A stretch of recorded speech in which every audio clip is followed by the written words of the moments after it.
Jazallah Sayyidana Muhammadan anna khairan jazallah Sayyidana Muhammadan anna ma'wa'adu. Assalamualaikum warahmatullahi wabarakatuh. Alhamdulillahil qail fi kitabihil karim. A'udzu billahi minasyaitonir rajim. Wasiqal ladzina amanu ilal jannati zumara ila akhiril ayat. Wassalatu wassalamu ala sayyidina Muhammadinil qail man nasiya sholata alayya nasiya tariqal jannah wa ala alihi wa ashabihi wa mawalah la hawla wa la quwwata illa billah. Wa ba'du, yang terhormat sahibul bait, sahibul giliran yang menggilir malam ini, walaupun sebenarnya bukan tempatnya, makanya tadi diumumkan, kaget saya. Yang umumkan kok lain gitu. Suaranya lain. Oh, alhamdulillah udah mulai tampil, insyaallah. Yang terhormat Ketua RT 0103 hadir. Mangga lembur.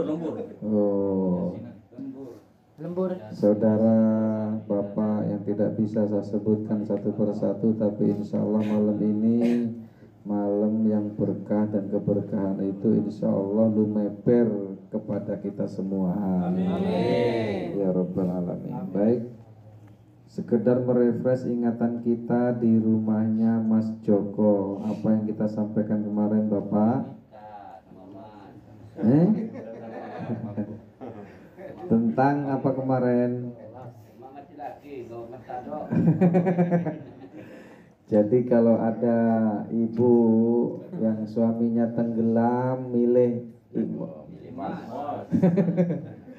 milih nolong suami atau mas yang bawa emas? Mas yang bawa emas. Dan memang Bapak Ibu di surga itu juga begitu. Jadi gini Bapak, ini sekedar mencuplik sebelum kita lanjutkan. Di surga itu hampir sama Pak kehidupannya dengan di dunia. Hanya saja yang beda apa? Ya semua beda. Artinya hidup di sana juga poligami Pak. Di surga itu poligami. Tahu poligami Pak? Poligami itu laki-laki istrinya 2, 3, 4 gitu. Itu poligami. Dan memang didesain begitu. Terus yang lebih unik lagi, di sana nggak punya anak kita Pak. Nggak ada orang hamil, nggak ada Pak. Nggak ada orang mencret, nggak ada. Jadi di surga itu nggak ada jamban, nggak ada Pak. Terus ada sahabat yang nanya ketika Rasul ngomong begitu, wa kaifa halul akal, wa kaifa haluna ya Rasulullah. Kalau gitu setelah kita makan ngapain kita? Artinya gini, nggak keluar gitu loh Pak, nggak punya burit, kita nggak punya burit Pak. Jadi nggak ada jamban, nggak ada WC, nggak ada Pak. Kemana itunya? Larinya kemana? Kemudian Rasul menjawab, menjadi glegeen. Kalau Jawa tahu glegeen Pak. Gitu. Nanti lapar lagi, makan lagi, glegeen lagi. Terus keringetnya kemana? Keringetnya ya keluar Pak. Dan keringat itu juga bagian dari makanan yang kita makan. Dan di sana itu nggak ada yang dilarang Pak. Artinya ada mata air itu isinya arak Pak. Arak itu ya yang seneng-seneng mabuk. Nanti di sana nggak apa-apa minum. Bebas Pak. Loh iya. Loh, ini bener saya. Nanti gini Pak, secara gamblangnya nanti kita ngaji Pak, masih panjang. Yang seneng mabuk di sana ada minuman anggur yang sudah difermentasi jadi minuman keras, itu sungai Pak. Sungai, wih. Ya, sungai-sungai yang isinya anggur, sungai-sungai yang isinya arak. Gitu. Buah-buahannya itu wala maqtu'ati wala mamnu'ah dalam Al-Qur'an tuh. Enggak ada buah-buahan itu yang tinggi, justru akarnya di atas, dahannya di bawah. Nggak perlu manjat, nggak perlu Pak. Duren, ada apa aja ada Pak. Tetapi ingat, dasarnya kita meyakini itu wala ainun ra'at wala udhunun sami'at wala khotara fi qalbil bashar, bahwa surga itu memang kenikmatannya tidak pernah terlihat oleh mata. Artinya mata kita belum pernah melihat. Kita melihat apel di dunia, di surga ada apel, tapi apelnya nggak akan sama dengan yang pernah kita lihat. Wala udhunun sami'at, dan tidak pernah juga terdengar oleh telinga.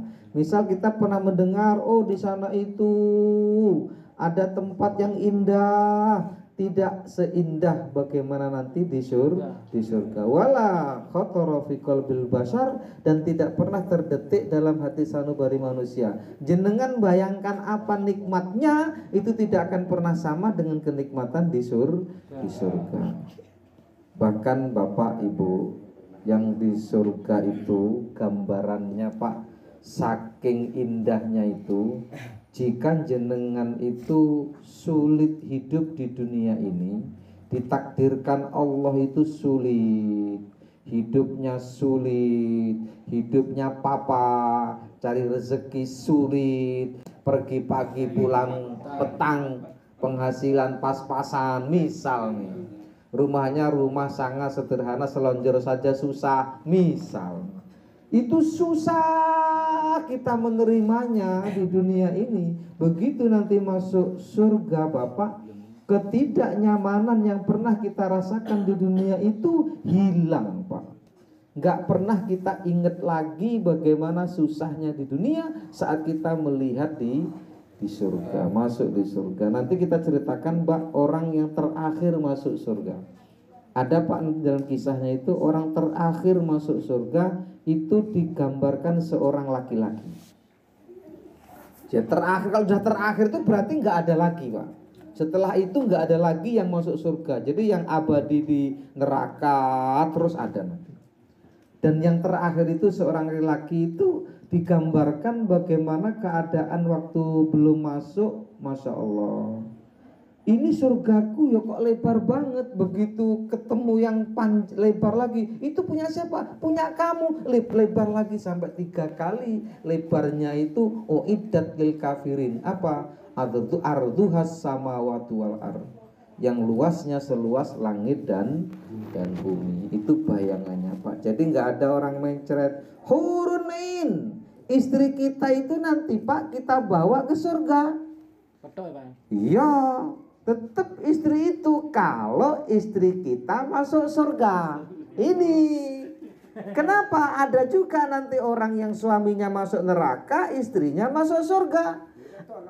Nggak ketemu Mas. Nggak ketemu. Ada yang nanti itu kita masuk surga, istri kita masuk neraka, nggak ketemu. Kenapa bisa demikian? Karena sebenarnya amal kita itu masing-masing. Ada di sebuah keluarga itu kan ada yang bapaknya ibadah, suami istrinya nggak ibadah. Ada yang istrinya ibadah, suaminya nggak ibadah. Itu bisa di sana Pak. Hanya yang memang nanti ketika ditunggu pada masanya entah berapa miliar tahun, kok kemudian dianggap kita sudah selesai menyelesaikan dosa kita di neraka. Karena neraka itu diciptakan oleh Allah untuk menghilangkan dosa-dosa. Begitu nanti sudah hilang Pak, baru kita diangkat ke surga. Ketemu Pak insya Allah. Nah, istri kita itu gadis terus Pak. Ya segini ya, jenengan percaya nggak percaya saya ceritakan. Nah, artinya begini, gadis terus bukan hurun in. Begitu dipakai besok pagi gadis lagi. Oh. Sehat. Malam dipakai gadis lagi, paginya gadis lagi, begitu seterusnya tanpa batas, abadi. Kita sing lanang, Pak. Hah? Aduh, eh. Iya. Mas Edi. Mas Edi. Terus begitu keluar Pak itu nggak keluar kayak kita itu, cuman angin saja Pak.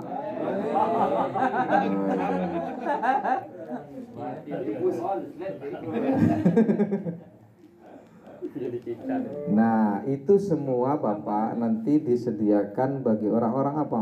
Iddat lil muttaqin. Itu disediakan bagi orang-orang yang bertakwa. Ya barangkali sebagian kita kalau mendengar demikian ini kayak lelucon, tapi ini hakul yakin adalah tafsir dalam Al-Quran. Artinya apa? Itu semua disediakan untuk kita. Untuk bagaimana?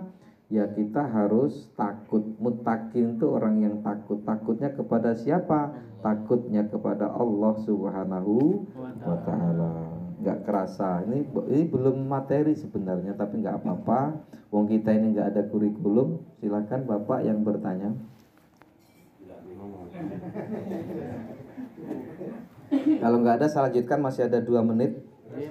Ya. Ini gambaran sekilas tentang neraka, Pak. Neraka itu panas, Pak.